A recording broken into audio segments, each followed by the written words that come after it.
जिस प्रकार बहाव के नियम कायदे को तोड़ बहती बरसाती नदी अपने कूल किनारे को ही तोड़ डालती है, उसी प्रकार सामाजिक नियम कायदों को तोड़ बनाए गए अवैध रिश्ते साथ जीते तमाम रिश्तों को तोड़ डालते हैं और साथ ही बिखर जाती है जिंदगियां। दास्ताने जुर्म की इस कड़ी में देखते हैं हम रिश्तों का टूटता एक ऐसा ही दायरा जिससे एक झटके से कई जिंदगी बिखर कर रह गई। कई दिनों से दिनेश मिथिलेश को अपने मोहल्ले में आते जाते मिल जाया करता।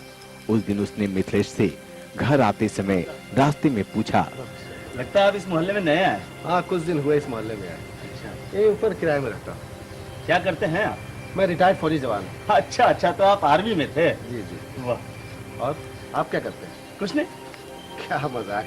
कुछ ना कुछ तो करते ही होंगे। हाँ, कुछ बनाता हूँ और कुछ मिटाता हूँ। मतलब? पेंटिंग करता हूँ और करवाता हूँ। अच्छा, इसका मतलब कलाकार हैं आप? ये आप क्या लगा रखा है? दिनेश नाम है मेरा। मेरा नाम मिथिलेश। अच्छा ठीक, चलता हूँ, फिर मिलते हैं। आइए किस दिन चाय पर हमारे यहाँ। ठीक है, मौका मिलेगा तो जरूर आऊंगा। और कहाँ जा रहे हैं आप? इधर ही चलेंगे क्या? हाँ, मैं भी उधर जा रहा हूँ। चलिए साथ चलते हैं।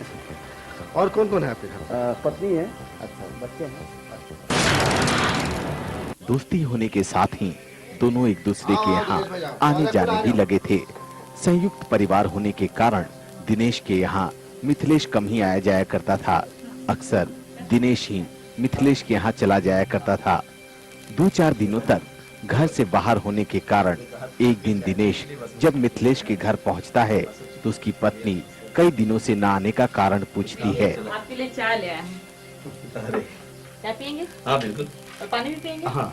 लेकिन बिस्किट भी ले लीजिए। नहीं नहीं, बिस्किट नहीं। नहीं? अच्छा ठीक है। लीजिए चाय। और सर? First class. सब ठीक ठाक है? क्या बात है, घर में नहीं थी क्या? बहुत दिनों से आए भी। वो पटना में एक नया पेंट का ठेका मिला हुआ। अच्छा? एक नए घर की पेंटिंग और डेकोरेशन करनी। अच्छा, दूसरे का घर जगमगाते चलते हैं। एक हम लोग हैं जो किराए के मकान में पड़े हैं। अरे भाई क्या कह रही हैं आप? अरे यार, जमीन तो हमने भी ली है। हाँ। और कोई अच्छी जमीन आसपास में दिला दो ना। तुमने तो पहले कभी कहा नहीं यार। इसमें कौन सी मुश्किल बात है? अपने मन से नहीं लगता है क्या कि दिला देना चाहिए? लगता है। अरे तुम तो यहीं के रहने वाले हो। और देखो, आसपास कोई अगर अच्छी जमीन मिल जाए तो बात कर लो जमीन वाले से। ठीक है, मैं आज ही जमीन वाले से बात करता हूँ। हाँ। आप भी पहले कभी बोलिएगा नहीं। दिनेश ने मिथिलेश को जमीन दिलवा दिया और मिथिलेश ने मकान भी बना लिया था। इस दौरान वह दिनेश से भी राय मशवरा कर लिया करता था। अब ऐसा है कि इन सब का काम कंप्लीट करने के बाद मैं तो निश्चित हो गया कि ये सारा भार अब तेरे ऊपर। अरे यार, ये भार नहीं, मेरा सौभाग्य है कि तेरे घर को रंगों से मैं सजाऊं। हाँ बस। और वैसे भी खूबसूरत चीज को सजाना मुझे बहुत अच्छा लगता है। सही बात। एक सही कलाकार वही होता है। शुक्रिया। चल चलते हैं। मिथिलेश अपने मकान के बन जाने के बाद इधर उधर नौकरी की तलाश में भी था और अक्सर घर से बाहर रहा करता। उसकी अनुपस्थिति में रेणु ही पेंटिंग वगैरह के कामों का देखभाल किया कर मिथिलेश को एक जगह सिक्योरिटी गार्ड की नौकरी मिल गई थी। यह नौकरी उसे शहर से बाहर मिली थी, इसलिए उसके सामने परिवार को यहाँ नए घर में अकेले छोड़कर जाने की समस्या खड़ी हो गई थी। मिथिलेश को परेशान देख दिनेश उससे उसकी परेशानी का कारण पूछता है। बहुत परेशान दिख रहा है। हाँ यार, परेशान तो हूँ।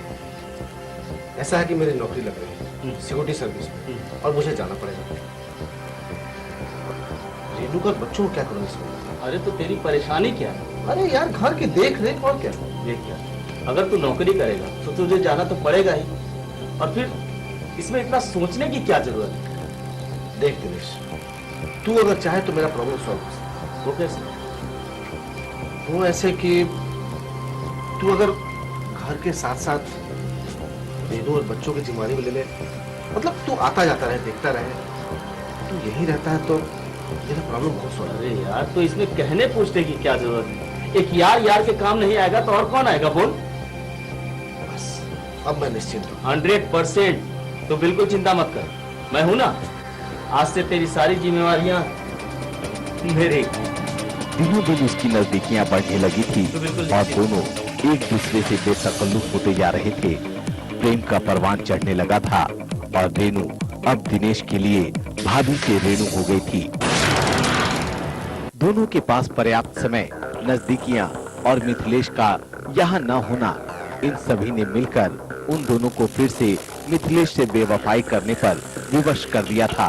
दोस्त और पत्नी के इस बेवफाई से अनजान मिथिलेश पुनः जब छुट्टियों में घर आता है तो वह यह सब देख सुनकर तिलमिला जाता है। 1 अप्रैल 2005 की रात दिनेश खाना खाकर टीवी देखता है और पत्नी के साथ कमरे में सोया रहता है। करीब 3 साढ़े 3 बजे खिड़की पर किसी के थपथपाने की आवाज आती है।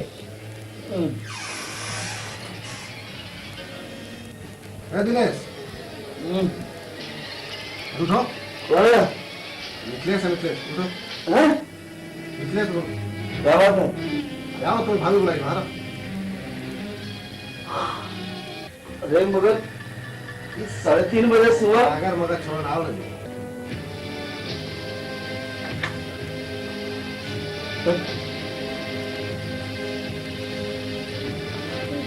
कहाँ जा रहे हैं? ये कुछ नहीं, आ रहा हूँ। तुम सो, वहां से दरवाजा खींच देते हैं।